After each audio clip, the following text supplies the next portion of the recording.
In the Pig War, the concept of one side being one up wasn't going to happen, and that ended up spiraling out of control. In simple, both America and Great Britain thought they were the owners of the San Juan Islands due to a miscommunication in the Treaty of Oregon. In 1853, a company called Bellevue Sheep Farm started a company even though it was politically motivated. The land made it very profitable.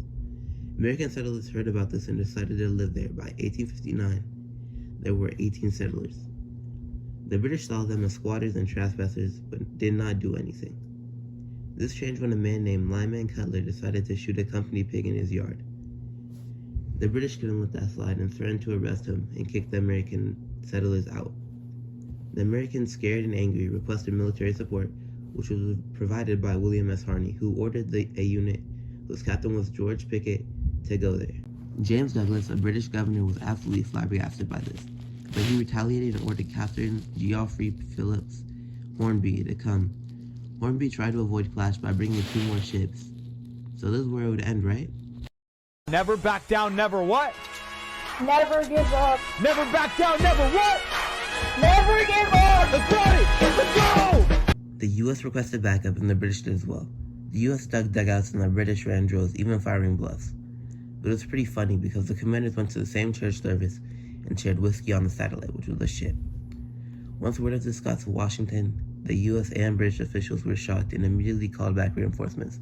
A commander named General Winfield Scott proposed a joint military operation, and it was accepted. 12 years later, the Hartal Strait was decided and is now owned by the U.S. Now we have to look at the causes and effects, and trust me, there were many causes and many effects. Lyman Cutler shot a pig, which resulted in the British military threatening to arrest him and kick out all other American occupants.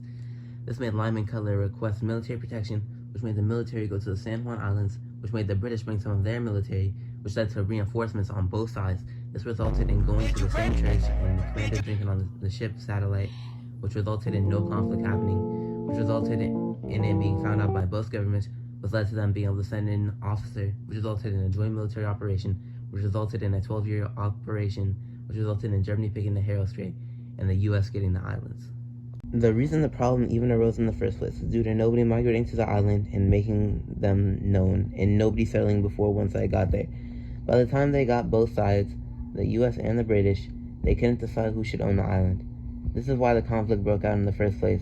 Though the Native Americans were there first, nobody really cared, and as time developed, the islands progressively developed more. Due to the joint military operation while deciding who will get the islands, it was peaceful. When the island finally decided in favor of the U.S., the island became official U.S. territory. People eventually came to the island and started to construct homes to live there, changing the environment, and as time went, the social circuits probably changed many times over. Even to this day, up to 8,632 people have settled and lived there. The islands were not covered properly in the Treaty of Oregon, so the islands were not actually owned by either side. This was a massive political problem that spiraled out of control, leading to the militaries from both sides coming to the island. Even though there was no conflict, tension gathered between the two sides. But when the officials of each government found out, they were able to handle it peacefully, and even when it was decided that the British were not going to get the island and the Americans were, the British left peacefully and the American soldiers left peacefully.